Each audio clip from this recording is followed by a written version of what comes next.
विग्रहम पूर्ण ब्रह्म परानंदम मी समालती वल्लभम जयांचे केलिया स्मरण होय सकळ विद्येंचे अधिकरण हे चिवंदू श्री चरण श्री गुरूंचे ते नमस्कारोनी आता वक्रकुंड महाकाय सूर्यकोटी समप्रभ निर्विघ्नं कुरु मे देवं शुभकार्येषु सर्वदा प्रणम्य शीर्षा देवीं गौरीपुत्रविनायकं भक्तवासं स्मरे नित्यमायो कामार्थसिद्धये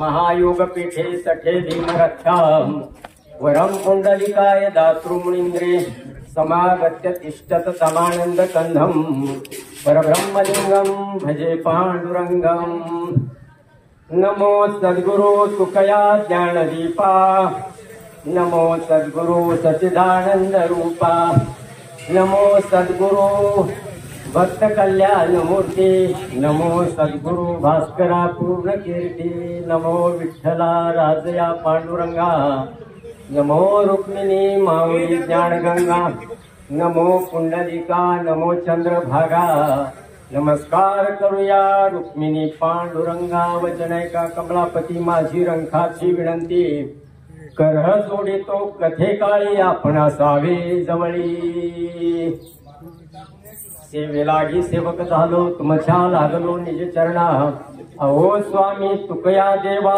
यावरी नकरा अवेरू हिंदुस्थानचा पवित्र ग्रंथ की ज्या ग्रंथाला अनेक साधू ऋषी मुनी तपस्वी साधकांनी ब्रह्मसंहिता दिली ज्या विश्वामध्ये ज्या हिंदुस्थानचा पवित्र ग्रंथ मानवी जीवनाला लाभदायक आहे आणि मानवी जीवनाला कसं जगावं हे शिकवणारा असा ग्रंथ आहे तो गीता ग्रंथ की ज्या ग्रंथाला अनेक ऋषी मुनी साधूंनी ब्रह्मसंहिता दिलेली आहे तो ग्रंथ असा आहे की त्या ग्रंथामध्ये तुम्हा आम्हाला कसं जगावं कसं वागावं काय खावं काय प्यावं कसं वर्तन करावं हे शिकवणारा अतिशय महत्वाचा ग्रंथ गीता अध्याय दुसऱ्या मधल्या 13व्या क्रमांकाचा मी प्राप्त समयाला प्राप्त परिस्थितीला अनुसरून मी श्लोक घेत आहे कर्तव्य विमुख होणाऱ्या अर्जुनाला कर्म करण्याची प्रेरणा देणारे भगवंत म्हणतात की अरे अर्जुना काय देवा देहिनो अस्मिनतम देहम कौरम यौवनम जरा तथा देहांत प्राप्ती धीरस्तत्र न मुह्यते माझ्या बोलण्याकडे लक्ष द्या भगवंत अर्जुनाला म्हणतात देहिनो अस्मिनतो देहम कौरम यौवनम जरा 3 गोष्टी लक्षात ठेवा मंडळी बरं का या देहाच्या अवस्था सांगत असताना भगवंत अर्जुनाला समजावून सांगतायत कौरम यौवनम जरा महाभारतामध्ये युद्ध निश्चित झालं कौरव आणि पांडवांचं युद्ध निश्चित झालं बऱ्याच वेळेला मनधरणी केली पण ज्या वेळेला कौरवांनी हट्ट सोडला नाही की पांडवांना सुईच्या टोका एवढी सुद्धा आम्ही जमीन देणार आहे आणि मग काही नाही 4-5 गावं दिलं तर बिघडते कुठं असं बऱ्याच जणांनी हे केलं पण काही मान्य केलं नाही मग युद्ध निश्चित झालं आणि त्या युद्धाच्या प्रसंगाला कुरुक्षेत्रावर भगवंतानी अर्जुनाला सांगितलेली ही गीता आहे आणि या गीतेमध्ये सांगितलेले यौवनम कौरम यौवनम जरा कौरम म्हणजे बालपण यौवनम म्हणजे तरुणपण आणि जरा म्हणजे म्हातारपण ह्या 3 अवस्था भगवंतानी अर्जुनाला सांगितलेल्या आहेत तर तुम्हा मंडळींना मी असं विचारतो की हा गीता ग्रंथ जरी भगवंतानी अर्जुनाला सांगितलेला असला तर तुम्हा आम्हाला सांगितलेला आहे बरं का अर्जुनाला निमित्त मात्र केलेला आहे अर्जुनाचे निव्याजे गीता प्रकाशून श्रीराजे संसारा एवढे थोर ओझे फेडिले जगाचे तुमचं आमचं संसारी माणसांचं फार मोठं ओझ या गीता ज्ञानेश्वरीनं हलकं करून ठेवलेलं आहे आणि म्हणून अर्जुनाला निमित्त केलेलं आहे पण तुम्हा आम्हाला सांगितलेली ही गीता ज्ञानेश्वरी आहे कारण मुळातच गीता ज्ञानेश्वरी हा ज्ञानप्रधान ग्रंथ आहे आणि म्हणून या अवस्थेमध्ये जात असताना पहिले हे समजून की आपण कोण आहोत आपल्या 3 अवस्था आहेत आणि याच गीतेवर भाष्य करताना कैवल्य चक्रवर्ती माऊली महावैष्णव ज्ञानेश्वर महाराज असं म्हणतात आणि शरीराचं आघवे हे नाशवंत स्वभाव आहे म्हणून तू आज झुंजावे पण तू कुमार आले हे शरीर मिळाले ना तुला हे नाशवंत आहे हे कधी ना कधी जाणार आहे मग क्षत्रिय माणूस शूर माणूस निर्भय माणूस ह्याला भीर कसा काय भाषा आहे, काय गंमत आहे ज्ञानेश्वराची, काय भाषा आहे बघा ना. तुम्हा आम्हाला हे कळण्यासाठी हे ग्रंथ आहे. आणि म्हणून गीता ज्ञानेश्वरी हा ज्ञानप्रधान ग्रंथ आहे. वारकरी संप्रदायामध्ये 3 ग्रंथ अतिशय प्रकर्षानं पारायणाच्या स्वरूपात तुम्हा आम्हाला चिंतनासाठी संतांनी समोर ठेवलेले आहेत. तुम्ही आम्ही भाग्यवान आहोत मंडळी, या महाराष्ट्रामध्ये जन्मलेला आहोत. महाराष्ट्रामध्ये 4 गोष्टी अतिशय महत्वाच्या आहेत. कुठल्या 4 गोष्टी महत्वाच्या आहेत? पहिला आहे ते संत, दुसरा आहे ग्रंथ, तिसरा आहे पंथ आणि चौथा आहे भगवंत. हे बाकीच्या ह्याच्यात नाही बरं का. बाकीच्या देशामध्ये हे असं नाहीये. म्हणून आपल्या राज्याला संत भूमी असं म्हटलं जातं.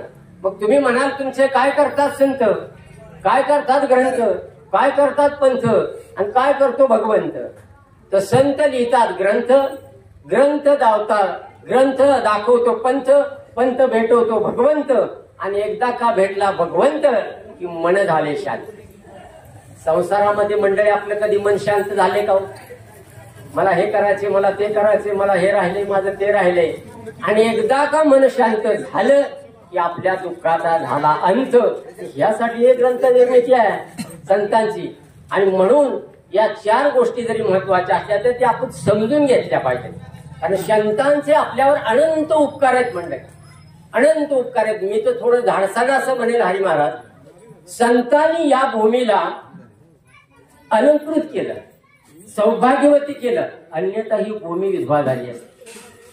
आणि संतांची वाणी अमृताची खाणी, तुमची आमची वाणी नुसते झडूळ पाणी. संतांचे बोल जगात अनमोल, तुमचे आमचे बोल अर्थाचे बोल. म्हणून संतांनी तुम्हा आम्हाला जाग केलाय. काय सांगू आता, संतांचे उपकार मज निरंतर जागवी. संतांनी तुम्हा आम्हाला जाग केले. तुम्ही म्हणाल आम्ही जागच आहे, झोपलेल्याला जाग करा. अहो आम्ही पहिल्यापासून जागेच आहोत, आम्ही झोपलेलो नाही. ठीक आहे, थोडासा परिहार देणं वक्त्याचं कर्तव्य आहे. किम कारणास्तव हे कार्यक्रम आहे, हे अतिशय महत्वाचे. मगाशी हरी महाराजांनी सांगितलं आपल्या गावचे परमार्थिक वैभव. हरिभक्ती परायण कैलासवासी भगवान काका बरं का. माझी अनेक ठिकाणी प्रवचनं असायची, मला काका विना घेतलेले दिसायचे. काकांनीच कसं, तुम्हाला मी एक सांगतो, परमार्थ समजणं वेगळं आणि परमार्थ करणं वेगळं बरं का महाराज. बोलणं वेगळं आणि काय बोलावं हे कळणं वेगळं. माणसानं काय खाणं वेगळं आणि काय खायला पाहिजे हे समजून खाणं वेगळं. माणसानं दिसणं कसं आणि माणसानं असावं कसं भिन्नता आहे. काकांनी विनाश का स्वीकार केला? बहुतांशी मी नेहमी एक कथा सांगतो. हस्तमलिकाच्या घरी एकदा धर्माचा प्रचार करण्यासाठी आद्य शंकराचार्य आले. हा हस्तिनापुर आहे ना, तो लहान आहे, नुकताच जन्मलेला आहे. तो कोणाशी बोलतही नव्हता, हसतही नव्हता, काहीही क्रिया करत नव्हता. याचं कारण असं की त्याला हसण्यासारखा माणूसच भेटला नव्हता, बोलण्यासारखा महात्मा हे भेटला नव्हता. आणि मग नेमकं शंकराचार्य आले की त्यांच्या घरी गेले. त्यांच्या मात्यापित्यांनी सांगितलं की काय नाही, हा हसत नाही, बोलत नाही, काही काम करत नाही, तुमच्या बरोबर ह्याला न्या, तुमच्या पारायणामध्ये विना घेत टाळ घे. बहुतेक लोकांचा असा समज आहे की पारायणात कोणीतरी विना टाळ घ्यावा हे खालचं काम आहे. मुळीच नाही. विना का धारण करायचा? 5000 वर्षापूर्वी भगवान विष्णूंनी महर्षी नारदांना आदेश दिले की तुम्ही मृत्यू लोकामध्ये नारदीय कीर्तन करायला सुरुवात करा. महर्षी नारद स्वामी असं म्हणाले की अरे पण कीर्तन करायला देवा काय करावं लागेल? काही नाही, काही साधनं घ्यावी लागतील. त्यामध्ये पहिलं साधन आहे चिपळ्याचं, दुसरं आहे टाळाचं, तिसरं आहे विण्याचं.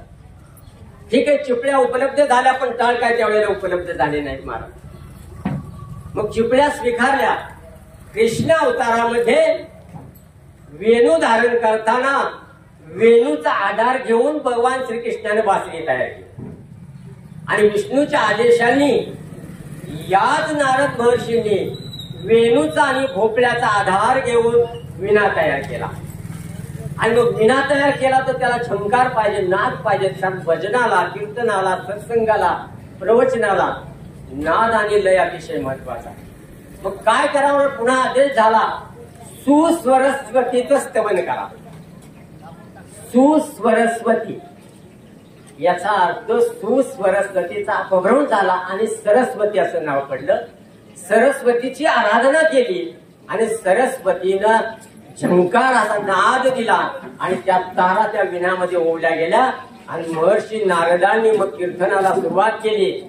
विणा घेतल्याशिवाय कीर्तनाला किंवा परमार्थाला अनन्य साधारण महत्व आहे, म्हणून विण्याला अनन्य साधारण महत्व आहे. आणि ते ह्या काकाने स्वीकारलं, गळ्यात माळ घातली, अनेक ठिकाणी पारायणामध्ये विणा घेतला. विणा घेणं हे पुण्याचं काम आहे. नारद महर्षींच्या गळ्यात विणा होता. ऐका, वाल्ल्या कोळ्यांशी संगत झाली नारदांशी. वाल्याचा वाल्मिक ऋषी झाला. गेले रामायण काय संगत असेल महर्षींची. आणि ज्या उत्तानपाद राजानं आपल्या सुरुचीच्या मांडीवर त्याला उत्तमाला ढकलून दिलं, ध्रुवाला ढकलून दिलं, उत्तमाला बसवलं, त्या ध्रुव बाळाची सुद्धा संगत नारद महर्षींची झाली, आढळपद मिळालं. एवढं शुभ, एवढं पुण्यवान या विण्यामध्ये ताकद आहे. म्हणून विणा कुणालाही सहज मिळत नाही मंडळी घ्यायला. आणि तो विण्याचा प्रसाद किंवा त्या पुण्याचा प्रसाद म्हणून प्रकाशराव असतील, पोपटराव असतील, विकास असतील, बधुबाला त्यांची मुलगी असेल, या सगळ्यांना त्यांच्या पुण्याचा प्रसाद मिळाला आहे. म्हणून त्यांचं फलटणमध्ये असेल, कोरेगाव मध्ये असेल, इतरत्र असेल, हे त्यांचं वैभव आपल्याला पाहायला मिळतं. मंडळी, तुम्हाला मी एक सांगतो साधं, पुण्य करून जगणं वेगळं आणि पाप न करता जगणं वेगळं. ऐका, तुम्ही म्हणाल महाराज दोन्हीचा अर्थ एकच आहे. पुण्य न करून जगणं, पुण्य करून जगणं आणि पाप न करता जगणं याचा अर्थ एकच आहे ना. अहो, पुण्य करणं म्हणजे पुढच्या योनीमध्ये आपल्याला त्याचा प्रसाद मिळणे, सद्गती मिळणं आहे. आणि पाप न करता जगणं म्हणजे वर्तमान काळ सुरळीत. आणि म्हणून अशा काकांच्या पुण्यस्मरणाला या श्रावण महिन्यात येणाऱ्या तिथीला नुकतीच नागपंचमी झाली. काल बहीण भावाचं रक्षाबंधन झालं. बऱ्याच बहिणी सातारला गेल्या लाडक्या बहीण म्हणून. इथल्या बहिणी काय भावाकडे गेल्या असतील नसतील, पण तिकडं मात्र गेल्या बरं का. जाऊ नये असं मी म्हणणार नाही, गेलंच पाहिजे. बहिणी भावंडाचं नातं वेगळं आहे. माझा सांगण्याचा उद्देश आहे, श्रावण महिना आहे, पवित्र महिना आहे. आणि या पवित्र महिन्यात काकांच्या जाण्याचं जर येत असेल, 86 वर्ष जगलेल्या एका परमार्थिक व्यक्तिमत्वाचं या तिथीला जाणं असेल तर निश्चित ते मोक्षस्थानी जाण्यासारखा. तुम्हाला मला मिळालेलं शरीर हे साधन आहे आणि साध्य मोक्षस्थानी जाण्याचा. आणि म्हणून मी काही तुम्हाला विधिशास्त्र सांगण्याचा प्रयत्न करणार. विधी कशाला म्हणायचं, शास्त्र कशाला म्हणायचं, विधी जिला बदलतं.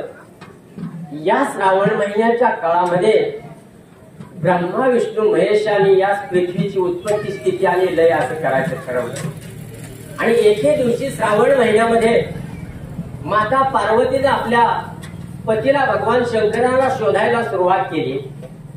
आणि त्या शोधायला शोधता शोधता कुठं आल्या, स्मशानभूमीमध्ये. स्मशानभूमी हे भगवान शंकराचं, भगवान शिवजीचं राहण्याचं ठिकाण आहे. आणि तिथं शोधलं ह्या पार्वती मातेनं. आणि तिथं म्हणाले की का हो, तुम्ही नेमकं सारखं गीता गीता गीता गीता गीता असं करता, माझं कधी तुम्हाला ध्यान होत नाही का? कृष्ण अवतारामध्ये तुमच्या मांडीवर तुम्ही राजेला बसवलं, ते रुक्मिणीनं पाहिलं. रुक्मिणी रुसून गेली आणि दिंडीर वनामध्ये जाऊन बसली. रुक्मिणी रुसली, दिंडीर वनात जाऊन बसली. आणि तुम्ही सारखं गीता गीता करते, असं गीतेचं काय महत्व आहे? तेव्हा भगवान शंकर माता पार्वतीला सांगतात, अगं हा गीता ग्रंथ आहे ना, हा ज्ञानप्रधान ग्रंथ आहे. अहो असेल ज्ञानप्रधान ग्रंथ, पण तिकडे विष्णू कैलासात, विष्णू वैकुंठात राहतात, ब्रह्मचारी स्वर्गात राहतात, तुम्ही स्मशानात नाही चालणार. नाही अगं, मला स्मशानच आवडतं. याचं कारण असं की रुक्मिणी स्मशान ज्याला कळालं त्याला परमार्थ कळाला, आणि स्मशानात ज्याला राख कळाली त्याला जीवन कळाले. लक्षात घ्या, कुणी कितीही मोठा असा, कबीरदास म्हणतात, आया है तो जाएगा राजा रंग फकीर, कित्ते सिंहासन चढ बैठे कित्ते ने पहरे जिंके. कुणी कितीही मोठा असू द्या, त्याला एक दिवस जायचं आहे. आणि भगवान शंकर म्हणून पार्वती मातेला सांगतायत, अगं जरी ब्रह्माने आणि विष्णूने जरी उत्पत्ती स्थिती केलेली असले तर सगळ्यांचा संभार मात्र माझ्याकडे, आणि म्हणून मला स्मशानभूमी आवडते. लक्षात घ्या मंडळी, मी तुम्हाला थोडस विधिशास्त्राचं सांगतो. तुमच्या आमच्यावर 16 संस्कार व्हायला पाहिजेत, पण होत नाही. जीव जन्माला आला, अनेक लोकांचं ऋण घेऊन आला. देशाचं असेल, राज्याचं असेल, किंवा जिल्ह्याचं असेल, तालुक्याचं असेल, गावाचं असेल, शेजाऱ्या पाजाऱ्याचं, पाहुणे मंडळीचं, मित्रमंडळीचं, अनेकांचं ऋण असेल, पण तिघांचे ऋण अतिशय महत्वाचे आहे. आणि हे ऋण त्या जीवाला फेडावे लागतात मरेपर्यंत. काहींचे ऋण काही केल्या फेडता येत नाहीत, त्यामध्ये नंबर आहे मायबापाचा. दुसरे ऋण फेडता येतात संतांचे. आपलं आचरण शुद्ध करून संत वाङ्मयावर विश्वास ठेवून आपलं कर्म केलं पाहिजे. तिसरं आहे भगवंताचे ऋण. भगवंताचं नाव घेतलं की त्याच्या ऋणातून मुक्त होत आहे. ज्ञानदेव कुसे निवृत्तीशी चाळ, गगनाउनी वाढ नाम आहे. ते नाम भगवंताचं घेतलं की भगवंताच्या ऋणातून जीव मुक्त होतो. संतांच्या ऋणातून मुक्त व्हायचं असेल तर त्यांचं संत वाङ्मयावर विश्वास ठेवून आपलं आचरण करावं लागेल. पण मायबापाच्या ऋणातून कुणालाच मुक्त होता येत नाही. म्हणून माता पार्वतीला भगवान शंकर हे समजून सांगतायत, त्या ऋणातून मुक्त व्हायचं असेल, त्रैलोक्याचं ज्ञान जर मिळवायचं असेल तर जीवावर 16 संस्कार व्हायला पाहिजेत. पण ते तुमच्या आमच्यावर होत नाहीत बरं का. होतात ते 3 संस्कार होतात. पहिलं संस्कार आहे गर्भधान, दुसरा आहे विवाह संस्कार, आणि तिसरा आहे मृत्यू संस्कार. हे 3 संस्कार तुमच्या आमच्यावर. पहिला अतिशय महत्वाचा संस्कार आहे. तुम्ही जर अँड्रॉइड मोबाईलवर पाहिलं ना 16 संस्कार, तर सगळे 16 संस्कार ते आपल्यावर होतच नाही. महाराज असू द्या, संन्यासी असू दे, नाही तर कुणी असू दे, हे 16 संस्कार आपल्यावर 3 संस्कार होतात. पहिला आहे तो गर्भधान. जीव मातेच्या पोटात टाकल्यानंतर ती आई काय खाते, काय वागते, काय पिते, काय वाचते, काय कर्म करते, याचे सगळे संस्कार तिच्या गर्भात असणाऱ्या बालकावर होतात. आणि म्हणून गर्भधान संस्कार आपल्या हिंदू संस्कृतीमध्ये अतिशय महत्वाचे सांगितलेले आहे. आणि म्हणून तुम्ही जसं जसं वागाल, जसं जसं कृती कराल, तसं तसं आपल्या अपत्यामध्ये ते गुण येतात. म्हणून गर्भधान अतिशय महत्वाचा संस्कार आहे. थोडासा महाभारतातला दृष्टांत सांगतो म्हणजे तुमच्या लक्षात येईल. हस्तिनापूरला एकदा भगवान श्रीकृष्ण आपली बहीण सुभद्रेला बाळणपणाला आणण्यासाठी हस्तिनापुराला गेले. भाऊ जातो बघा बहिणीला बाळणपणाला आणायला, कारण माहेरी बाळणपण करायचं असतं. भगवान श्रीकृष्ण गेले हस्तिनापुराला. हस्तिनापूर तुम्हाला माहितीये का? मला कोण सांगेल का हस्तिनापूर म्हणजे आता कुठलं शहर आहे? हस्तिनापूर म्हणजे आत्ताचे या देशाची राजधानी दिल्ली आहे ना. तर ती पूर्वी हस्तिनापूर पांडवांचे राज्य होते. तिथे पांडव राहत होते.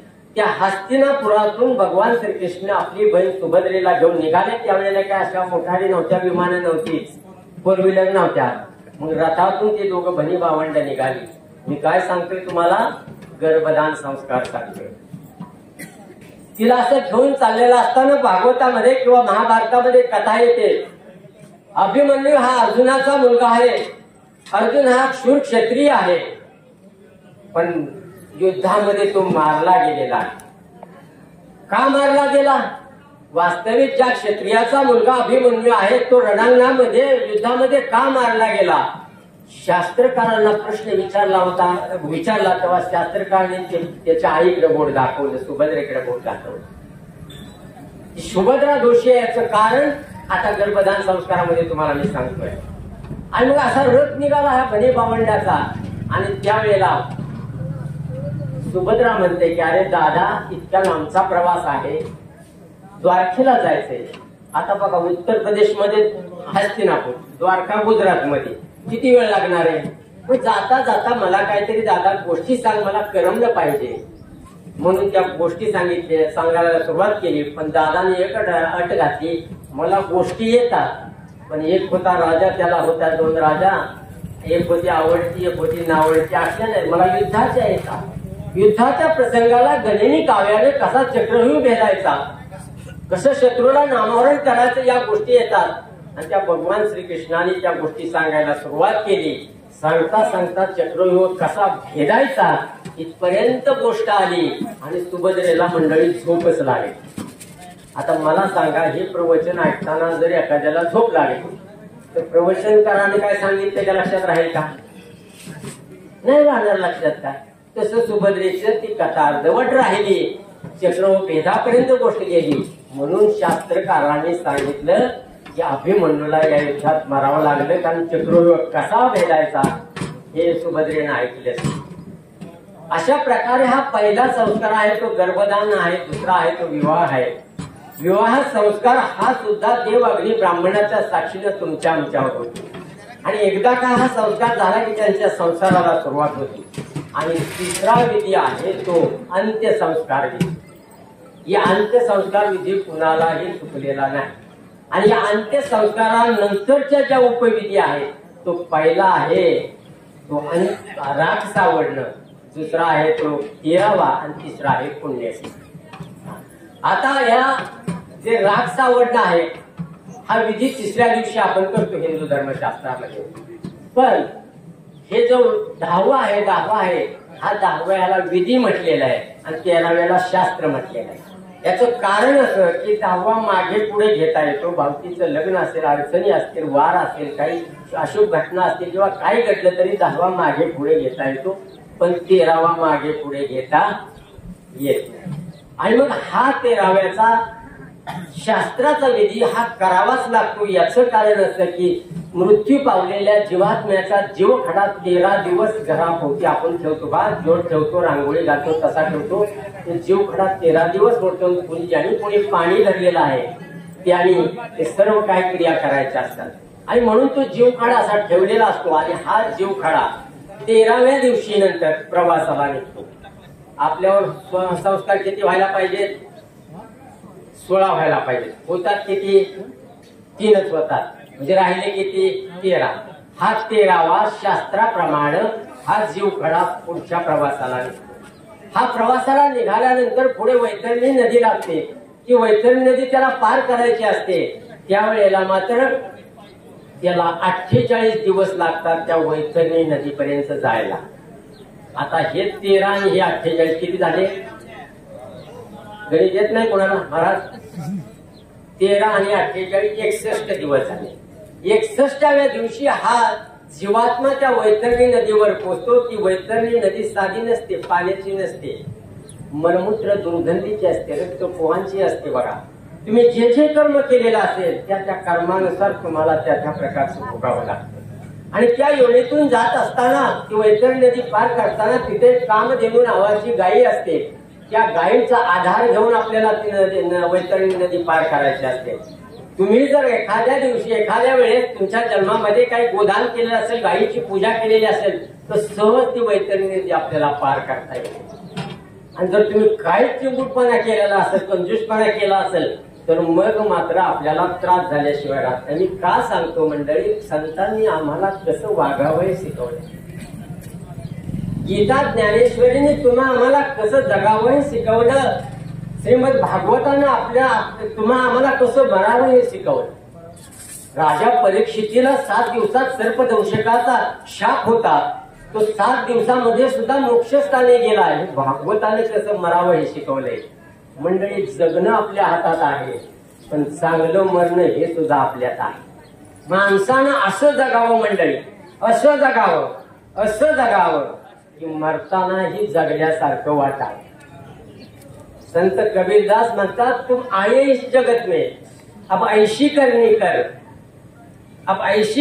कर की जग होय तुम हस. तू असं करणं कर की जाताना तू हसत जा आणि लोकांच्या डोळ्यात अश्रू आले पाहिजे. आणि म्हणून ती वैतरणी नदी पार केल्यानंतर पुन्हा स्वर्गामध्ये जायला त्याला 39 दिवस लागतात. 61 अधिक 39 किती झाले मंडळी? 61 अधिक 39 100 झाले. 100 दिवसानंतर हा जीवात्मा स्वर्गात पोचतो. तिथं चित्रगुप्त नावाचा एक वकील असतो. त्या स्वर्गामध्ये असे सगळे बसलेले असतात. मी सांगतो, तुमचं आमचं सुद्धा कोर्टात गेल्यानंतर जसे वकील असतात तसे मृत्यूनंतर सुद्धा आपल्या कर्माचा हिशोब लावण्यासाठी तिथे सुद्धा वकील असतात. त्या वकिलाचं नाव आहे चित्रगुप्त. आता थोडस नीट ऐका म्हणजे लक्षात येईल. 100व्या दिवशी हा जीवात्मा स्वर्गामध्ये पोहोचतो. तिथे सर्व चित्रगुप्त आपल्या वकिलांना सांगतात, आणि तुमचं आमचं काही कर्म असेल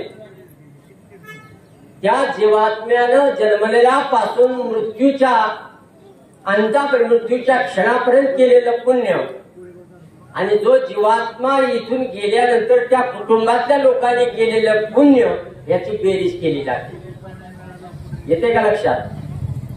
काकांनी जन्मलेल्यापासून मृत्यूपर्यंत केलेलं पुण्य आणि काका गेल्यानंतर या कुटुंबांनी आजपर्यंत केलेलं पुण्य एकत्रित केलं जातं, आणि मग कुठली योनी द्यायची ते ठरलं जातं.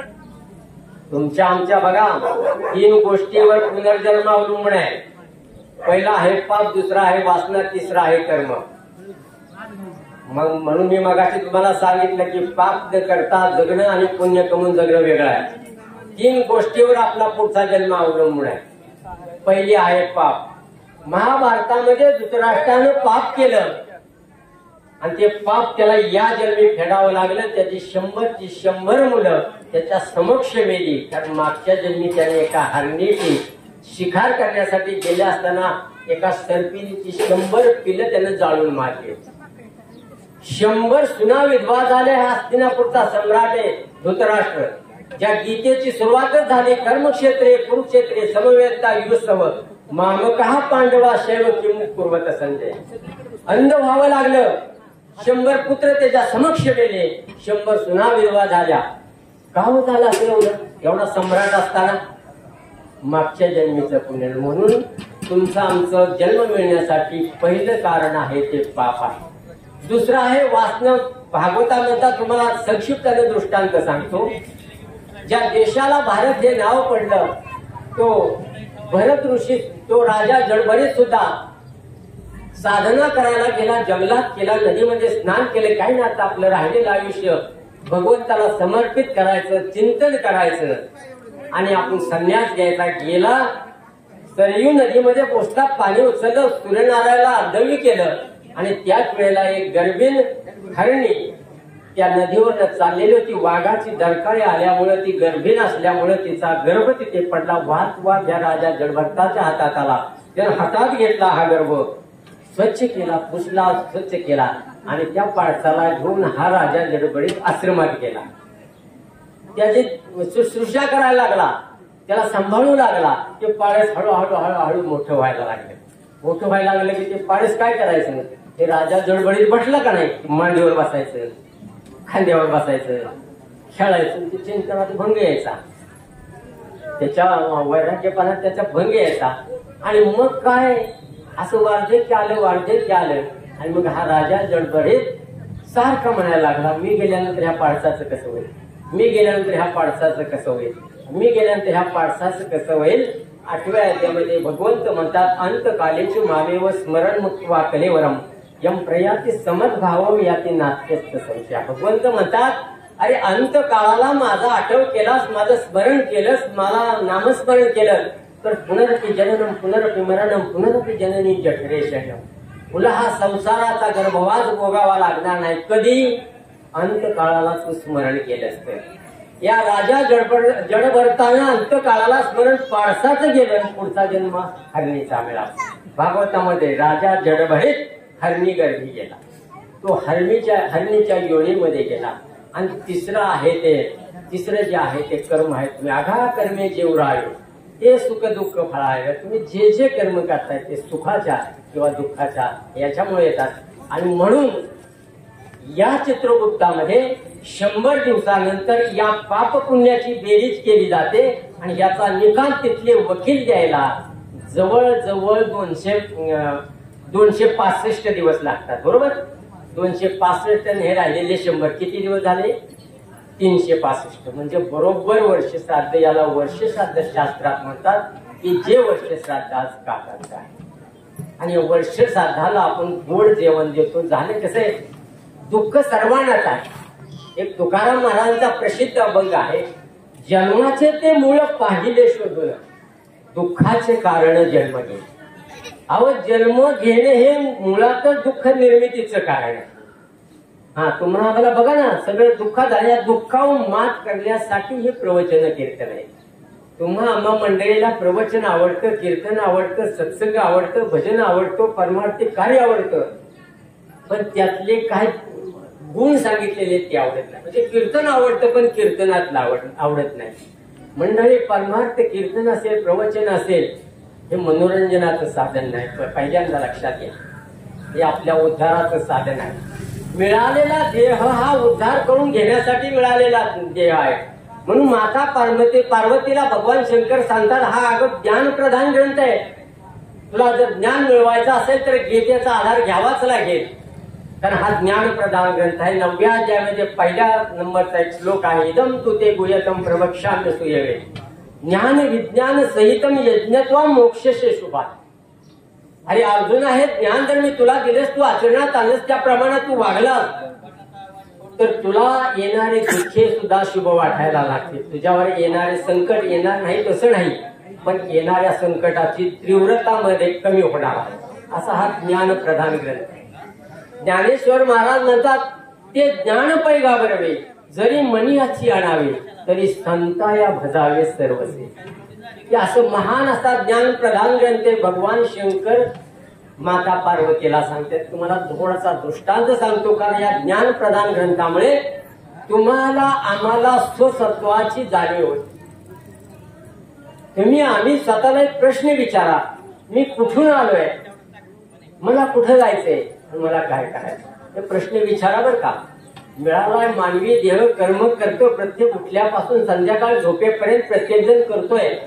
कोण व्यवसाय करतोय, कोण शेती करतोय, कोण दुकानात काय अनेक कर्म करतायत.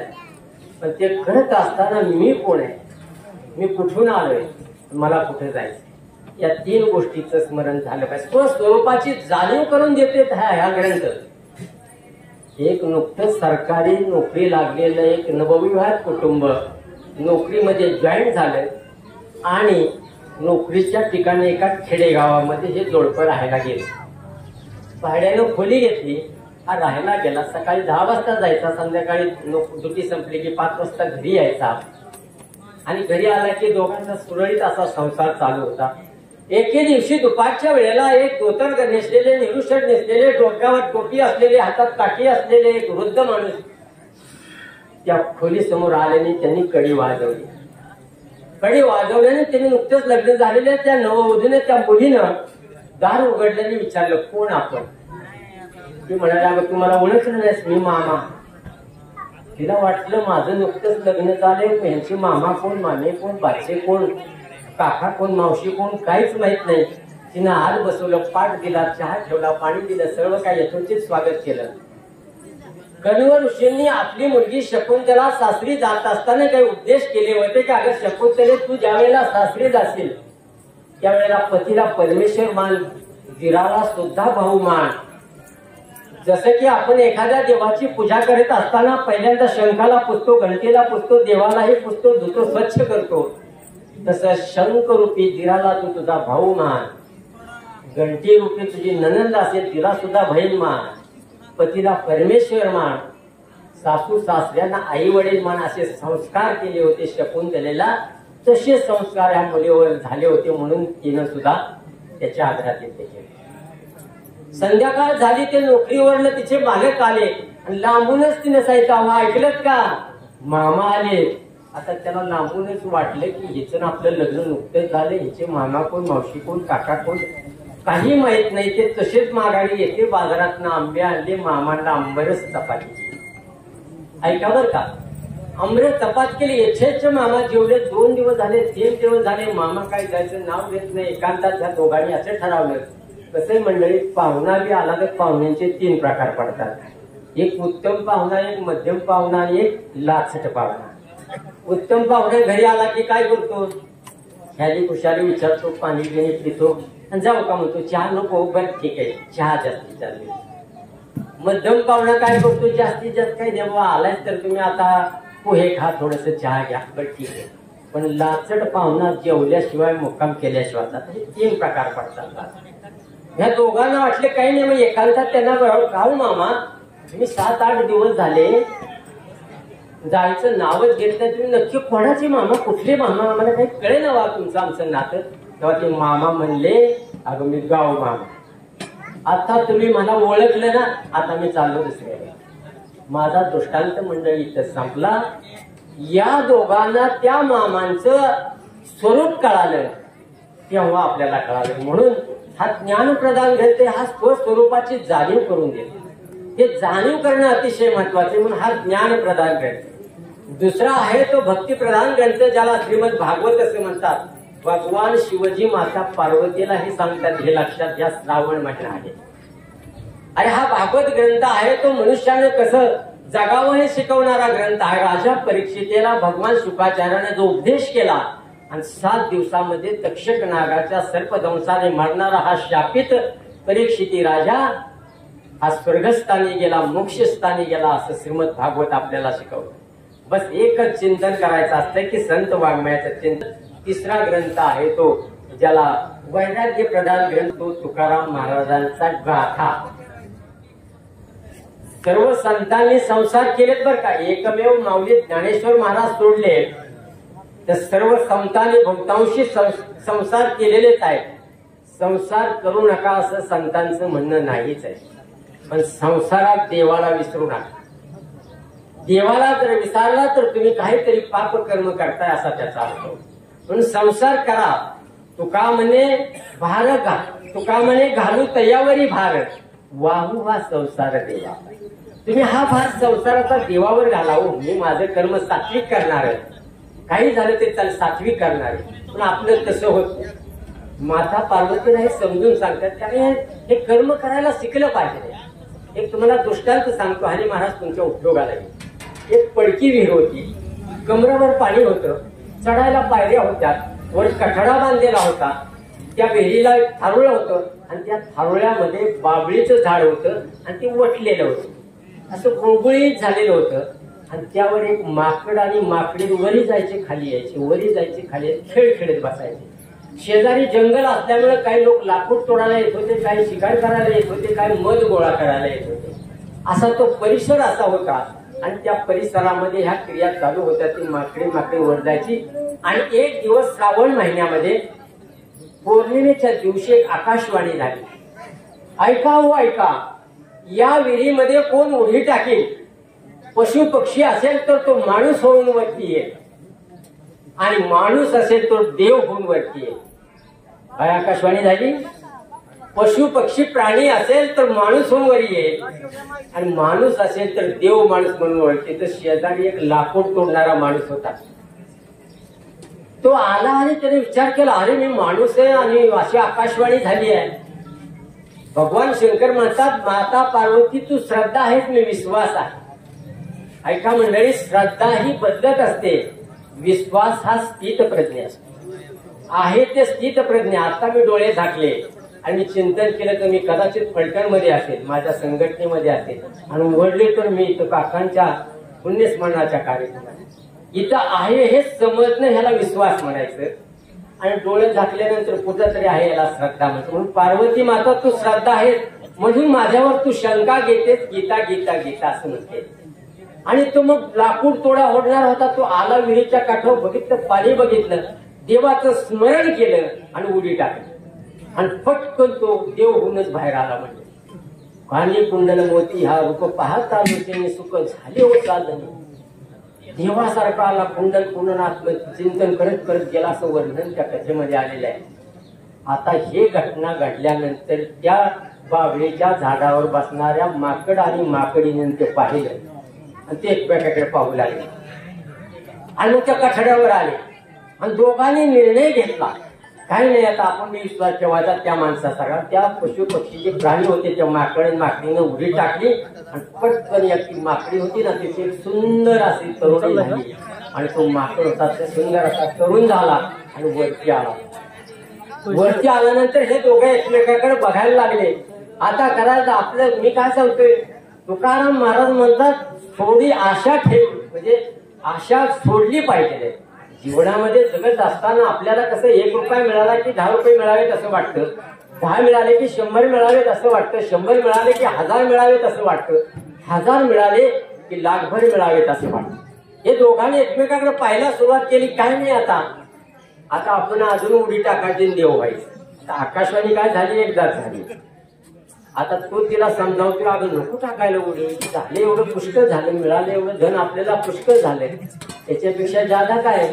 बघा मंडळी, जीव जन्माला येतो तो 3 गोष्टी घेऊन येतो. पहिले येतो तो आपलं भाग्य, कपाळ, ज्याला आपलं नशीब असं म्हणतो. दुसरं येतो तो आपलं अस्तित्व, मी कोण आहे. आणि तिसरं घेऊन येतो तो मरण घेऊन येतो.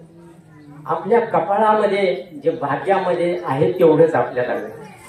तुमच्या भाग्यात जर 1 रुपया असेल तर 1 रुपया मिळतो. तुम्हाला वाटतं 2 रुपये मिळावेत तर तो 1 रुपया भाग्य घेऊन जातो. आणि तुम्हाला जर वाटलं ना काही नाही, मला 1 रुपया नको, मला 8 आणे तरी भाग्य तुम्हाला रुपया देणार. म्हणून जीव येतो तो भाग्य घेऊन येतो. दुसरे येतो तो आपलं अस्तित्व, मी कोणतरी आहे.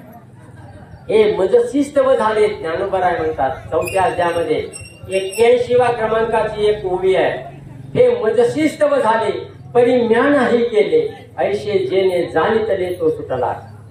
मी कोण आहे हे मजसी, मी निमित्त मात्राने या जमिनीवर आहे, निमित्त मात्राने आहे. मी केलं, मी होतो म्हणून पारायण केलं, मी होतो म्हणून माळ घातली, मी होतो म्हणून लग्न केलं, मी होतो म्हणून ट्रॅक्टर घेतला, मी होतो म्हणून घर बांधले. तू काही बांधलेलं नाहीस बाबा, तुझ्या कर्माचं मायबापाच्या पुण्यानं तुझं वैभव वाढलेलं आहे हे लक्षात घ्या. तू काय केलं नाही, तू निमित्त मात्राने कर्म केलं. म्हणून पहिल्यांदा लक्षात घ्या, मी म्हणलं की दुःखाची सुरुवात आहे, आणि मी नाही असं म्हटलं की सुखाची उत्पत्ती. हे लक्षात घेतलं पाहिजे. आणि ती माकड म्हणते बाद झाला आता आपल्याला, तुमचं म्हणजे असंच असतं. मी काय एखादा प्रस्ताव मांडला की तुम्ही त्याला विरोधच करा. आणि मग काय नाही, मग म्हणजे तुम्हाला नाही व्हायचं ना, नका हो म्हणजे हे माणूस नाही, मग कसं कसं मग ऐकलं पाहिजे, असं पाहिजे. म्हणून काय झालं, ह्या दोघांचं एक संगनमत झालं. आणि ह्या दोघांनी, ह्या तरुणीनं आणि तरुण मुलगीनं पुन्हा उडी टाकली. आणि पहिले होते तसे माकड आणि माकडे म्हणून वया. आणि दुर्दैव असं, त्याच वेळेला त्या जंगलात एक राजा असं शिकार करायला हत्ती घोड्यावर येत होता. त्याला ती सुंदर हे माकडी दिसली आणि त्या माकडीला ते घेऊन गेले, यालाही घेऊन गेले. आणि दोघांची अशी भिन्नता झाली. सांगायचा दृष्टांताचा इथला हेतू असा आहे की जेवढं मिळाले तेवढंच आपल्या पत्रात घेतलं. आणि म्हणून ग्रंथांनी आपल्याला शिकवलेले, ग्रंथांनी आपल्याला ही शिकवण दिलेली आहे ही आपण अनुसरली पाहिजे. आणि म्हणून त्रैलोक्याचं जर ज्ञान तुम्हाला हवं असेल, किंवा माता पार्वती तुला त्रैलोक्याचं ज्ञान हवं असेल, तर मला स्मशानाशिवाय दुसरीकडे राहता येईल. म्हणून माता पार्वती म्हणतात तुम्ही स्मशानात राहता, तुम्ही शंख असं त्रिशूळ हातात घेतात, त्यालाही 3च टोक्या आहेत. तुम्हाला जो बेल आवडतो त्यालाही पानं 3च आहेत. मग मला हे 3चं काहीतरी वैशिष्ट्य सांगा ना. अगं हे गीतेमध्ये तर ह्या 2ऱ्या अध्यायामध्ये 13व्या क्रमांकाचा श्लोक मी सांगितला ना सुरुवातीला, देही नतो अस्मिनतो देहम कौरम यौवनम जरा तथा देहांत प्राप्ती धीरसन मुह्यती. भगवंत अर्जुनाला म्हणतात कुठल्या कौरम यौवनम जरा, ह्या 3ला फार महत्व आहे. आम्हाला या 3 अवस्था मिळाल्यात मंडळी. कौवरम यौवनम जा, कौवरम म्हणजे बालपण, तरुणपण, म्हातारपण, ह्या 3 अवस्था आपल्याला आहे. बऱ्याच वेळेला आपण म्हणतो की बालपणामध्ये पायात बळ असतं, तरुणपणामध्ये कमरेत बळ असतं, म्हातारपणात तोंडात बळ असतं असं आपण म्हणतो. बघा ते बालपणात सुद्धा आई सारखी पोराला खेळायला पाहिजे, त्यात पायातच बळ असतं. बऱ्याच वेळेला बालपण हे पायात बळ असतं, तरुणपण कमरेत बळ असतं, म्हातारपण तोंडात बळ असतं. पण बऱ्याच वेळेला बालपण हे खेळण्यामध्ये जातं, तरुणपण आसक्तीमध्ये जातं. मला हे करायचे, मला ते करायचे, मला हे केलं पाहिजे. आणि म्हातारपण चिंतेमध्ये जातं, त्याचं कसं होईल, त्याचं कसं होईल, काय काय. या 3 अवस्था आहेत. संतांचं म्हणणं असं आहे, ग्रंथांचं म्हणणं असं आहे, पार्वती लक्षात घे, जरी बालपण हे पायात बळ असेल, जरी तुझं खेळण्यात जात असेल, तरी बालपण हे विद्या संपादन करण्यामध्ये गेलं पाहिजे. विद्येशिवाय पर्याय नाही, कारण विद्येशिवाय ज्ञान मिळत नाही. विद्या विनयेन शोभते.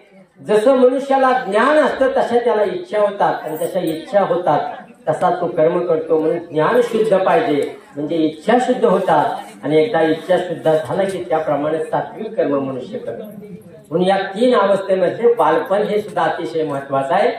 दुसरी अवस्था आहे ते तरुणपण आहे. बऱ्याच वेळेला आपण म्हणतो तरुणपण हे कमरेमध्ये बळ आहे ते आसक्तीमध्ये जातं, पण तरुणपण हे धन कमवण्यामध्ये गेलं पाहिजे. जोडून या धन उत्तम व्यवहारे. कसं धन कमवलं पाहिजे तरुणपणात? जोडून या धन. आमचे हरी महाराज कीर्तन करतात, प्रसाद करतात संत वाङ्मयाचा. हे सुद्धा उत्तम धन आहे. त्यांना मिळतात पाकिट, हे उत्तम धनातून निर्मिती आहे म्हणतात. कोणाचा तरी बाण टोकरून कोणाला तरी ह्याची टोपी त्याला घालून कुठेतरी पारायणातलं पैसे खाऊन धन मिळवण्याचा कधीही तुम्हाला पुण्य देणार नाही. म्हणून ही दुसरी अवस्था अतिशय महत्वाची आहे. धन कमवलंच पाहिजे, पण उत्तम मार्गाने, चांगल्या मार्गाने कमवलं पाहिजे, तरच ते शेवटपर्यंत टिकतं, अन्यथा टिकत नाही. तिसरी अवस्था आपल्याला आहे म्हातारपण. आपण म्हणतो तोंडात बळ आहे, बऱ्याच वेळेला चिंतेमध्ये जातं. संतांचं म्हणणं आहे की म्हातारपण हे पुण्य कमवण्यामध्ये गेलं पाहिजे, कारण त्या पुढच्या योनीमध्ये त्याचं रूपांतर होणार. म्हणून बिंदास राहिलं पाहिजे. मंडळी, जीवन फार सुंदर आहे, अतिशय सुंदर आहे. फक्त संत वाङ्मयाची परमार्थाची ह्याला झालर लावली पाहिजे. गळ्यात पवित्र तुळशीची माळ घातली पाहिजे. संतांच्या विचाराप्रमाणे राहिलं पाहिजे. कुणी कसा कितीही आडवा वागला, तिडवा वागला, कसाही जरी विरोध करत वागला तरी आपण मात्र क्लेश धरायचा नाही. यशवंतांना तुम्ही आला बरं झालं, मी तुम्हाला संसाराची परमार्थाची व्याख्या सांगतो म्हणलं. कशाला म्हणायचं परमार्थ? आपल्या बरोबर असणाराला, तो आपल्या बरोबर आहे याबद्दल आपल्या मनात द्वेष असणं याला संसार म्हणतात. आणि आपल्यापासून तो दूर गेल्यानंतर त्याच्यावर बद्दल आपल्याला आस्था वाटणे ह्याला परमार्थ म्हणतात. म्हणून माता पार्वतीला सुद्धा भगवान म्हणतात, मी स्मशानात यासाठी राहतो की ज्याला स्मशान कळालं त्याला परमार्थ कळाला, आणि ज्याला स्मशान कळालं नाही ना त्याला परमार्थ कळावा नाही. कुणी काही म्हणा, काही म्हणा, काही नाही. शेवटी आपल्याला कुणी किती असलं तर तिथं आपल्याला जायचं. कबीरदास म्हणतात, दो बातों की याद रखना, एक निजी चाहे मौत किया नारायण भगवान. काय म्हणतात कबीरदास? 2 गोष्टींचं स्मरण करा, ध्यानात ठेवा. एक चाहे निज मौत की, मी कधीतरी मरणार. काय कोण इथला अमरपट्टा घेऊन आलेला? ज्याला ऐकायला येते जो बोलतोय त्याला कुणी नाही म्हणते, कुणी अमरपट्टा घेऊन आलेला नाही. केव्हा तरी, कधीतरी, कुठेतरी, कसं तरी, पण आपल्याला एक दिवस हे सोडून जायचं आहे. जगत देता सिकंदरानं आपल्या मृत्यूपत्रामध्ये लिहिलं होतं की माझं जेव्हा देहावसान होईल, मी जेव्हा मृत्यू पावेल तेव्हा माझ्या सर्व महालातलं धन घर सगळं बाहेर ठेवा, सैन्य कडेला ठेवा, आणि तिरडीवर मला बांधाल ना तेव्हा माझे हात असे मोकळे ठेवा. का? एवढं वैभव कमवलं, ज्या मनगटाच्या जोरावर तू एवढं विश्व उभं केलं, जगत जेता झाला, आणि तू म्हणतोस हात उघडे ठेवा.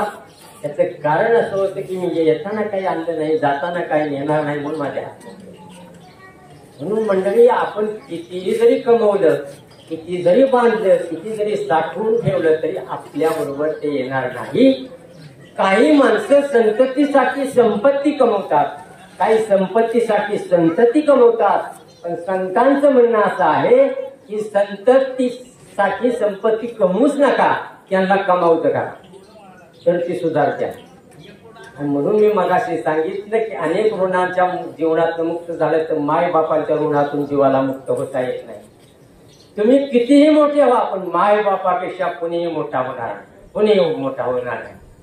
पत्नीनं पतीची सेवा केली ते पुण्यामध्ये रूपांतर होतं. मुला मुलींनी आई वडिलांची सेवा केली, पुण्यामध्ये रूपांतर होतं. आणि म्हणून त्रैलोक्याचं ज्ञान माता पार्वती तुला ऐकायचं असेल तर ऐक, कुठल्या पुण्यामध्ये मिळतं. कौशिक नावाचा ब्राह्मण जंगलामध्ये गेला, साधना करायला लागला. साधना करता करताना झाडावर एक बगळी होती, ती बगळी ओरडत होती, त्याला व्यत्यय येत होता. हा कौशिक ऋषी साधनेमध्ये होता, नेत्रामध्ये त्याच्या ताकद अशी आली, त्यानं असं त्या बगळीकडे पाहिलं आणि त्याच्या नेत्रामध्ये अशी दाहकता निर्माण झाली, ती बगळी मरून खाली भस्म होऊन राख होऊन तिची पडली. हा ऋषीमुनी, पूर्वी असे ऋषीमुनी हिमालयात तपश्चर्या करायचे ना, त्यांच्या साधनेमध्ये असं तप असायचं की त्यांच्या नेत्रामध्ये ते तप येत होतं. अशी ती तपश्चर्या होती. म्हणून अजूनही कुणी ध्यानाला बसलं, कुणीही जरी आपल्या साधनेला बसलं तर त्यामध्ये फार मोठी ताकद आहे. म्हणजे जी बगडी खाली मरून पडली, ह्याला अहंकार झाला. कसं मंडळी, जीव जन्माला येतो ना तेव्हा अंतःकरण घेऊन येतो. अंतःकरण जेव्हा संकल्प विकल्प करतं तेव्हा मन तयार होतं. अंतःकरण जेव्हा एखाद्या गोष्टीचा निर्णय घेतं तेव्हा बुद्धी तयार होते. आणि अंतःकरण एखादा निर्णय घेतं तेव्हा ते मन तयार होतं. आणि मन, अंतःकरण, बुद्धी, चित्ताला जी स्थिरता देण्यासाठी हे संत वाङ्मय आहे. पण त्याचा अहंकार काय केला नाही त्या कौशिक ब्राह्मणाचा. आणि मग तो तसा झाला, भूक लागली, एका शेजारी घरापुढे आला आणि हरोळी मारली, माई भिक्षाम गेली. त्याने भिक्षा माहिती, भूक लागली होती. पण 5 मिनिटं झाली, 10 मिनिटं झाली, कोणच घरातनं बाहेर येत. त्या कौशिकाला राग आला, अरे मी बक्षिक माझ्या एवढ्या साधनेचं तप आहे, मला कोणीच काही पाणी देणार, कोणी बाहेर येणार. तो रागाने लालबुंद व्हायला लागला. तेवढ्यात एक पतिव्रता बाहेर आले. तिने सांगितले, महाराज माफ करा बरं का, मला क्षमा करा बरं का महाराज. का? मी माझ्या पतीच्या सेवेमध्ये रचलो, त्यामुळे मला विलंब लागला. काय हवंय का?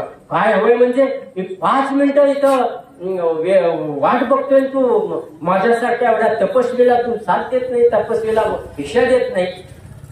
ती पतिव्रता असं म्हणते की महाराज जास्त काय बोलू नका, मी परत एकदा सांगते, या पतीच्या सेवेत रत होती म्हणून मला वेळ लागला, मला माफ करा. आणि जरी तुम्हाला एवढं सांगून जरी राग येत असेल तर मी काय त्या झाडावरची बगळी नाही जळून खापायला. आणि मग तो कौशिक ब्राह्मण हादरला ना, मी जंगलामध्ये त्या हिला भस्म केलं, हिला कसं करायला. म्हणले काय सांग माय, मला खरंच सांग, तुला कसं कळलं मला जंगलामध्ये मी एका बगळीला मारले. तर ती पतिव्रता स्त्री साध्वी असं म्हणाली, महाराज मीच काय, या गावातला एक धर्मव्याध आहे, त्याचं दुकान आहे जा पुढच्या गल्लीत, तो सुद्धा तुम्हाला सांग. धर्मव्याध नावाचा एक दुकानदार आहे, मांस विकणारा. रोहिदासा संगे आहे ना, आपण ह्याच्यात म्हणतो. तर तो मांस विकणारा धर्मव्याध आहे, त्याच्याकडे जा. हा शोध घेत घेत घेत त्या धर्मव्याधाचं दुकान त्याने पाहिलं. त्या दुकानात कोण पावशेर घेत होतं, कोण अर्धा किलो घेत होतं, कोण 1 किलो घेत होतं. आणि त्या दुकानदाराबद्दल गर्दी बघितली, ह्याला वाटलं कुठनं दुर्बुद्धी सुचते, आपल्या दुकानात आलो, मला मांस बघायला मिळालं. एका बाजूला उभा राहिला. तेवढ्यात त्या धर्मव्याधाने पाहिलं, ओ महाराज बाजूला जाऊ नका म्हणलं, इकडे इकडे इकडे बसा बसा बसा म्हणला. आता 5 मिनिटांनी दुकान बंद करणार. आणि मग 5 मिनिटांनी दुकान बंद म्हटला, काय बोला बोला, तुम्ही मला भेटायसाठी आला, तुम्ही निघाला. हादरला जरा, ह्याला कसं कळलं मला. म्हणला महाराज तुम्ही काय केलं हे मला त्रैलोक्याचं ज्ञान येतं म्हणला. तुम्ही त्या जंगलामध्ये बगळीची राख केली, एका प्रतिवत्रेला सुद्धा तुम्ही त्रास दिलेला आहे. आणि आता तुम्ही माझ्याकडे कशासाठी आला हे सुद्धा मला माहिती आहे.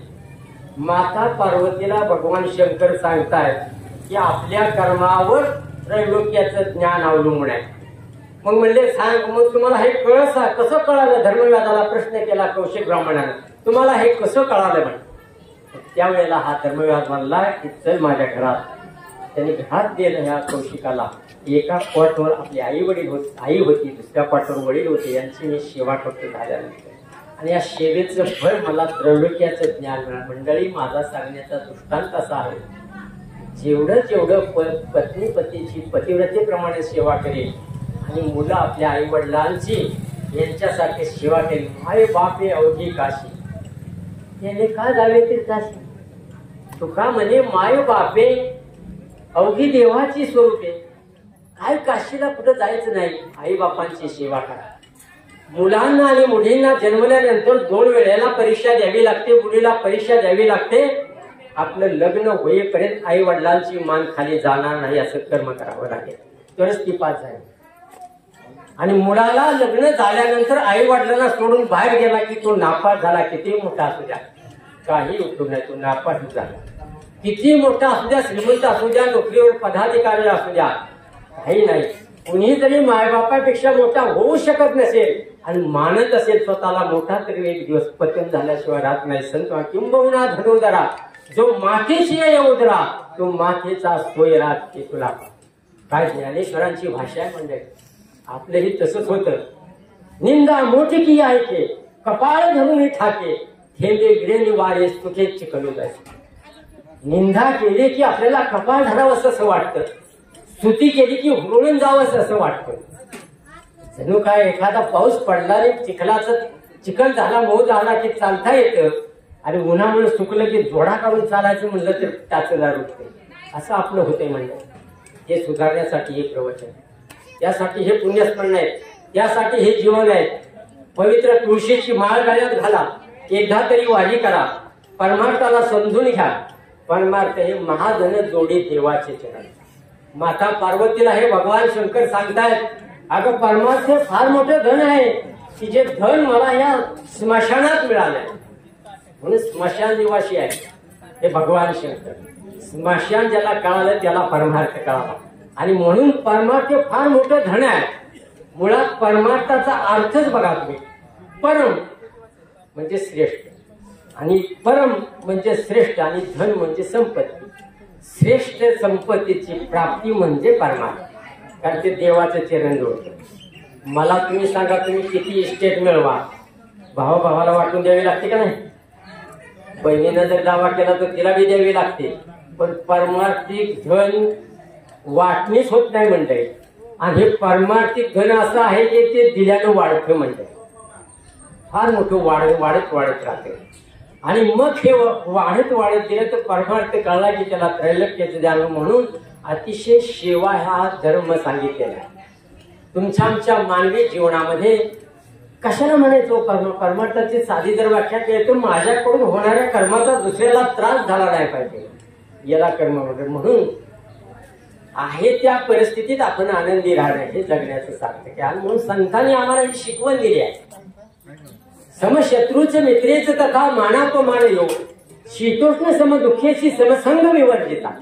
भगवंत 12व्या अध्यायामध्ये म्हणतात, समशत्रू, शत्रुत्व असेल, मित्रत्व असेल, मान असेल, अपमान असेल, निंदा असेल, स्तुती असेल, मनासारखा असेल, मनाविरुद्ध असेल, थंड असेल, उष्ण असेल, कसंही असेल त्या ठिकाणी समभाव ठेवायचा आणि सर्व कुसंगापासून निसंग राहायचं, याला परमार्थ म्हणतात. जो खांडावया घावगाली का लाभणीच याने केली, दोघा एकच दे सावली वृक्ष दिलाय. काय वृक्षाचं उदाहरण दिले माऊलीने, काय गंमत आहे बघा भाषेमध्ये. ज्ञानेश्वरी काय भाषा आहे ज्ञानेश्वरी. हा, ज्ञानेश्वरीचा ग्रंथ तुम्हाला सांगतो, नुसता असा हात जरी ठेवला ना, नाही कळला जरी बोट जरी वाचावी, ज्ञानेश्वरी डोळा पहावी म्हणजे ज्ञान होय मुढा अर्थी मूर्ख त्या दगडा. शेवटी तर जनाबाई म्हणतात, वाचीन जो कोणी जनी त्याशी लोटांगणे. तुम्ही वाचली ना ज्ञानेश्वरी तर जनावर म्हणतात, मीच तुमच्या चरणाला लोटतो. तुम्ही काय गरजच नाही तेवढं डोकं ठेवायचं. एवढा महान ग्रंथ मंडळी घरामध्ये ठेवा. एक तरी ओव्याचा, 5 तरी ओव्या दररोज वाचा. अनुभूती घेऊन पहा ना. हा, अनुभूती घ्या ना. परमार्थ म्हणजे काय समजलं पाहिजे ना. तुमच्याकडे सांगता मी असं म्हणतो, तुम्ही 12 टायरची गाडी चालवता, उदाहरण म्हणून सांगतो, संतोष, तुम्ही 12 टायरची गाडी चालवता, पण तुमच्याकडे लायसन आणि पोलिसांनी ट्रॉफिकने अडवलं, तुम्हाला दंड होणार का नाही? परमार्थाचा पहिला नियम आहे, पहिल्यांदा करायचा असेल तर गुरु करा. 3 गोष्टी दुर्मिळ, मनुष्यत्व, मुमुक्षत्व, महापुरुष संश्रयिता. हा भागवतकार असं म्हणतात. माणूस म्हणून जन्माला येणं, आल्यानंतर त्याला परमार्थ करण्याची इच्छा होणं आणि योग्य सद्गुरू मिळणं, ह्या 3 गोष्टी दुर्मिळ आहेत. माणूस कुणाला म्हणायचं? आपण माणूस आहोत का नाही हे आपण आपल्याला स्वतःला विचार. आपण माणसासारखं वागतोय. खारे पाटणला संत गाडगेबाबांचं कीर्तन चालू आहे. त्या कीर्तनामध्ये गोपाला गोपाला असा जयघोष चालू आहे. आणि त्या जयघोषामध्ये सर्व मंडळी म्हणतात, सर्व मंडळी जयघोष करतात. आणि त्यावेळेला गाडगे बाबा म्हणतात, मले माणूस द्या रे, मले माणूस द्या. सगळे भक्त साधक म्हणले, अहो बाबा तुमच्या अवतीभोवती सगळी माणसं, मले माणूस द्या म्हणतात. म्हणले हे सगळी आकाराची माणसं आहेत, मला विचाराची माणसं पाहिजे. आपण विचाराची माणसं आहोत का? दुःखाचा प्रसंग सांगत असताना हेच गाडगे बाबा खारे पाटणला कीर्तन करायचे, दररोज रस्ता झाडायचे, माई माऊलींना अर्धी खोल मागायचे आणि म्हणायचे, देवाला प्रार्थना करायची, मला पंढरीच्या पांडुरंगाने सांगावा धाडलाय बरं का. मला सांगितलंय की या लोकांना समजून सांगा, या आकाराच्या माणसांना विचारांची माणसं बनवा. लय नाही लय नाही, मी करतो बरोबर, लय नाही लय नाही, पोटापोटी देई विठ्ठला. भाकरी शिळी अथवा ताजी भुकेच्या वेळी देई विठ्ठला. वस्त्र जुने अथवा नवे अंग बरे देई विठ्ठला. तुका म्हणे नका करू पाया पडते विठ्ठला. काय संतांनी मागले, आपण काय मागतो लक्षात घ्या. जे संत जे देतात ते सरकारही देत नाही. किती कसल्या योजना असून त्या पुरत नाही. संत जे देतात ते सरकार देत नाही. संत जे देतात ते निसर्ग देत नाही. संत जे देतात ते कुणी अधिकारी देत नाही. संत जे देतात ते पाहुणे मंडळी देत नाहीत. आणि संत जे देतात ते मायबाप सुद्धा देत नाहीत. शेवटचा आहे का, संत जे देतात ते तुम्ही आम्ही घेत नाही. आणि तुम्ही आम्ही जे मागतो ना ते संत देत नाही. काय मागायचं कळालं पाहिजे. गाडगे बाबांनी काय मागितलं, भुकेच्या वेळेला फक्त अन्न दे, अंगभरच मला वस्त्र दे. काय ज्यादा नको आहे. ही मुलं शहरात आली, खेड्यात फिरायला लागली, बाहेर गेली, मोठा पाऊस आला, वड्याला पाणी आलं आणि तिघं असे गटाने खात खात गेलं आणि एका सरोवरामध्ये पाणी थांबलं. ते झाडून झाडावर तिघं चढली. चढल्यानंतर तिघांना त्या तिघांनी देवाचा दावा केला. दृष्टांत सांगतो समजण्यासाठी सिद्धांत काय. तिघांनी दावा केला, जेव्हा आम्हाला वाचव वाचव, त्या पहिल्याला देव प्रसन्न झाले. भगवान शंकर भोळे लगेच प्रसन्न झाले. माग म्हणजे तुला काय पाहिजे. काय नाही म्हणला 2 मजली बिल्डिंगच बांधून. दुसऱ्याने प्रार्थना केली, म्हणलं त्याला 2 मागितली ना, म्हणला मला 4 मजली मारत. तिसऱ्याने देव प्रसन्न केला. बाबा दृष्टांत समजण्याचं सांगते, आपण काय मागतो आणि संत आपल्याला काय देतात.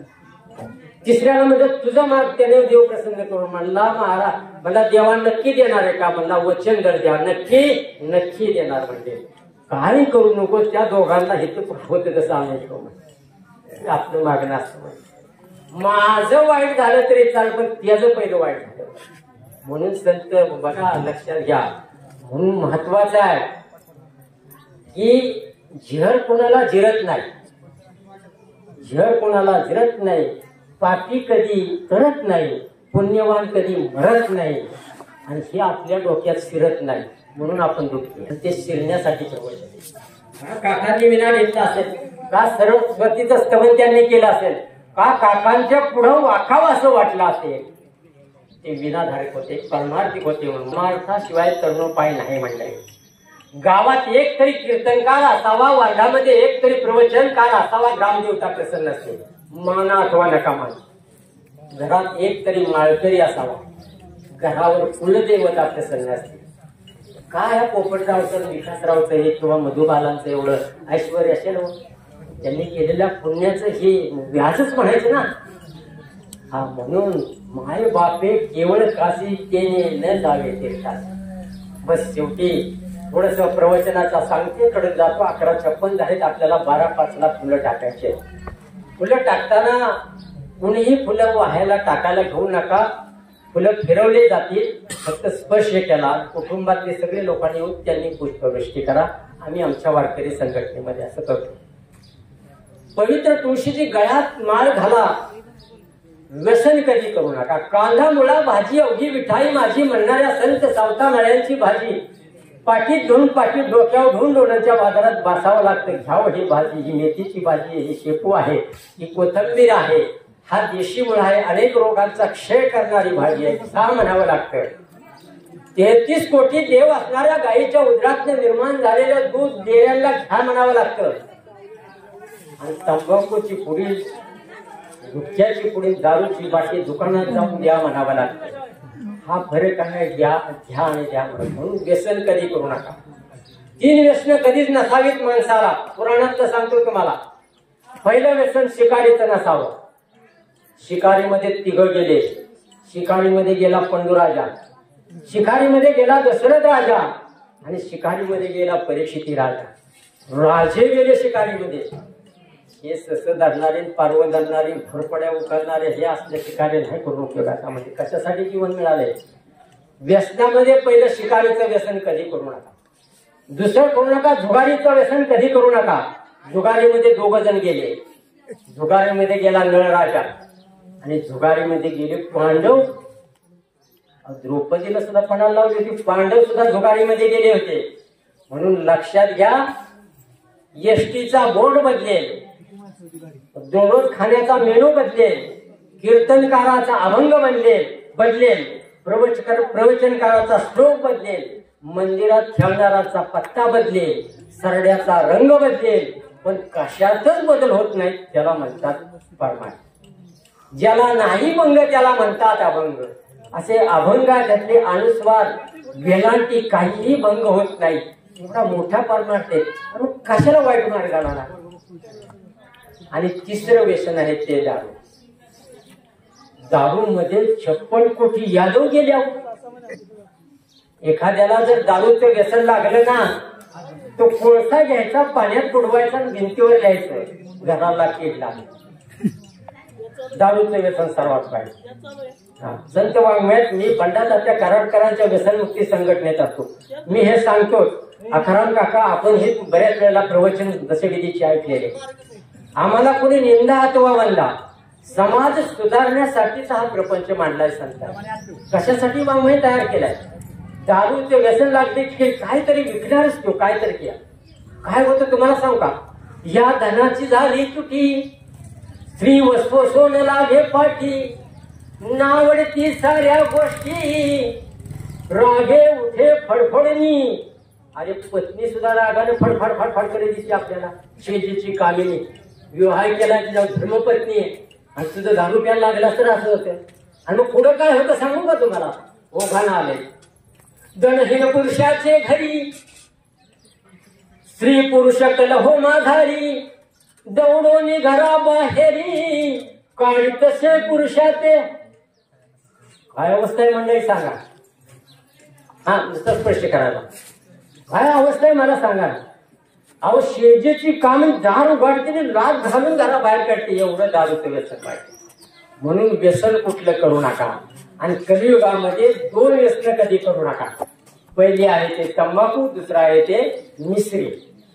उगाच सांगतो बरं का, तंबाखू ही माणसातून उठवते. लक्षात घ्या की माणसात बसलेली आपली तंबाखूचं जर सांगितलं ना तुम्हाला, तुम्ही खाणार नाही. तंबाखू कशी ठेवतात, उकडल्यात कशी पुरतात, युरियाचं कसं पाणी काढतात त्यात. मी का सांगतोय की हे परमार्थिक क्षेत्र आहे, सुधारण्यासाठी संत वाङ्मय. मंडळी तंबाखू कधी खाऊ नका. कमीत कमी 3 ठिकाणी खाऊ नका. पहिलं भगवत कार्यात कधी खाऊ नका. पारायण असेल, मंदिर असेल, कीर्तन प्रवचन सत्संग असेल, कुठलंही भगवत कार्य असेल, अजिबात खाऊ नका. 1. 2. शुभ कार्यात कधी तंबाखू खाऊ नका. कुणाचं लग्न असेल, बारसा असेल, किंवा शुभ कार्य असेल, वास्तुक्षमता असेल, आधीच खाऊ नका. आणि 3. स्मशानभूमीमध्ये तर कधीच खाऊ नका. भगवान शंकर तुम्हाला सोच दिल्याशिवाय राहणार. झेपलं तर बघा, नाही तो सोडून द्या. आणि तसंच मिसरीच आहे मंडळी. म्हणून ही व्यसनं टाळा. हे व्यसन टाळण्यासाठी हे आहे. आणि म्हणून संतांनी आम्हाला सांगितलं, देहीन तो अस्मिन तो देहम कवरम यवनम जरा तथा देहांत प्राप्ती धीरसन मुह्यती. अरे अर्जुना, ह्या 3 अवस्था आहेत. त्या 3 अवस्थेमध्ये तुला जगायचं आहे. सात्विक कर्म करायचं. ज्ञानेश्वर महाराजांच्या चरित्रामधला एक प्रसंग येतो, 2 मिनिटं घेतो आणि बोलतो. माझी या सत्यवादाची तप वाचा केले भूतकल्प. ज्ञानेश्वर महाराज म्हणतात, माझ्या या स्थिररूपीमध्ये मला मिळालेल्या जिभेमुळे मी 12 वर्ष तप केलं. मी बोलतोय तसं झालं. मंडळी तुमच्या आमच्या इंद्रियामध्ये सुद्धा संतांच्या इतकीच ताकद आहे, पण आपली तपसाधना कमी पडते. काय ज्ञानेश्वर महाराज म्हणतात, माझे सत्यवादाचे तप वाचा केले. जर तुम्ही 12 वर्ष खरं बोलला, महिला मंडळी तुम्ही पुरुष मंडळी, तर तुमच्या वाचेत येणारा शब्द सुद्धा खरा ठरतो. एवढी ताकद तपात आहे. ज्ञानेश्वर महाराज ताजलेला बसलेले. ज्ञानेश्वरी कुणी लिहिली? व शेवटची ओवी बघा. शेके 1272 जय टीका केली ज्ञानेश्वरे, सच्चिदानंद बाबा दरू लेखकू झाला. सच्चिदानंद बाबांनी ही ज्ञानेश्वरी लिहिली आणि ज्ञानेश्वर महाराजांनी सांगितली. सच्चिदानंद बाबांची प्रेत यात्रा चालली. तुम्हाला 2 मिनिटात दृष्टांत सांगतो आणि प्रवचन सेवा संपवतो. सच्चिदानंद बाबांची प्रेत यात्रा चाललेली आहे. त्या काळेला पती गेल्यानंतर पत्नीनं सती जाण्याची प्रथा होती आणि अशी प्रेत यात्रा चाललेली आहे. माऊली ज्ञानेश्वर साधनेला बसलेले आहेत. त्या साधवीला असं वाटलं जाता जाता माऊलींचं दर्शन घ्यावं. आता आपण सती जाणारे, आपला देव समर्पित करणारे पती त्या ठिकेवर म्हणून काय नाही जवळ गेली का नाही. कसंही मंडळी तुम्हाला सांगू का, दुःख झाल्यावर आपल्याला देवाची आठवण होते, सुखात आपल्याला आठवण होते. ते मातेचा फार मोठा दृष्टांत वेळ लागेल त्याला. म्हणून तिला असं वाटलं की काही नाही, आपल्याला माऊलीचं दर्शन घ्यावं. गेली की साध्वीनं ज्ञानेश्वर महाराजचे पाय धरले आणि कोणतरी महिला आपलं दर्शन घेते असं माऊलींना वाटलं आणि माऊलींना दोन्ही हात तिच्या डोक्यावर ठेवले आणि सांगितलं सौभाग्यवती भाऊ. ती एकदम दचकून झाली. अहो माझ्या तर पतीची प्रेत यात्रा चालेल, तुम्ही मला सौभाग्यवती भाऊ आशीर्वाद देताय, या जन्मीचा का पुढच्या जन्मीचा? ज्ञानेश्वर महाराज बघितलं, अगं म्हणजे माझी असत्यवादाचे तप, माझे तपच असं आहे काय म्हणजे माझे ते गेले पेढीजवळ गेले, सच्चिदानंद बाबांच्या तिथे गेले, सच्चिदानंद बाबांच्या डोक्यावर हात ठेवला आणि ज्ञानेश्वर महाराज म्हणले, उठा सच्चिदानंद बाबा, सच्चित आनंद ही निर्मितीच मुळात नष्ट होऊ शकत नाही. म्हणून मी पहिल्यांदा एक श्लोक म्हणलो, सच्चिदानंद रूपाय विश्व उत्पादक ध्येतवे तापत्रय विनाशाय श्रीकृष्णाय. तुम्हाला जर तापातून त्रयातून विनाशातून जर मुक्त व्हायचं असेल तर तुम्हाला शरण गेलं पाहिजे. तुम्ही सुद्धा हरिपाठात काकड्यामध्ये म्हणता, सर्व मिथ्य हे जाणणं शरण रेगा देवाशी. हे मिथ्या आहे म्हणतंय. हे तर एकच लीला करली, जे सर्व भावे मज बंधले त्या येलीच थडी सरले माया. हा मायाजाळ आहे. ह्या मायाजाळातून करायचं असेल तर परमार्थाशिवाय पर्याय नाही. म्हणून मंडळी जीवन सुंदर आहे, सुंदरतेची झालर लावा. दुर्जून वाहनाला धड्यावर राजहंस विसावतात, नावा डबक्यावर डास विसावतात. राजहंस व्हायचं का डास व्हायचं तुमच्या हातात. सर्व काय आहे ते तुमच्या हातात आहे आणि त्याप्रमाणे करा. संत वाङ्मयाची घास धरा आणि म्हणून घेतलेला दुसऱ्या अध्यायातला तुमच्या आमच्या शरीरामधला जो भाग आहे तो तुम्हाला मी सांगण्याचा प्रयत्न केला. वाणीला अतिशय महत्व आहे. माझी असत्यवादात म्हणजे असं बोलावं की मिथुळे आणि रसाळ शब्द जशी कळवळा, या जिभेतून माणसाला शिवीही देता येते, आशीर्वादही देता येतो.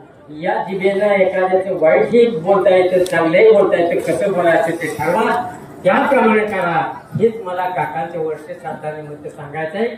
झालेली सेवा मी काकांच्या त्यांनी समर्पित करतो. पुन्हा आता कुणाचं ऐकत नाही, तुम्ही इतकी वेळ ऐकलाय, पारावर बसणारी मंडळी ऐकतात, तुमच्या चरणी समर्पित करतो. माझे गुरुस्थानी असलेले हरिभक्तीपरायण नंदकुमार कुमटेकर महाराजांच्या चरणी समर्पित करतो. माझ्या आई वडिलांच्या चरणी समर्पित करतो. आणि शूटिंग करायला जे आलेले त्यांचा एक युट्यूबला चॅनल आहे, तुमचे सगळ्यांचे येणार आहेत बरं का, तिकडचे काढले का आपल्या युट्यूबला त्यांचा गौरव म्हणून असं एक बरोबर ना संत बाळू मामा चॅनल, त्या चॅनलवर हे ध्वनिक्षेपित होणार आहे. तेव्हा झालेली सेवा तुमच्याही चरणी समर्पित करतो आणि थांबतो. निर्वाणीचा एक अभंग होईल आणि त्यानंतर मग सर्व कुटुंबाने जवळ यायचंय आणि पुंडलिक वर्धात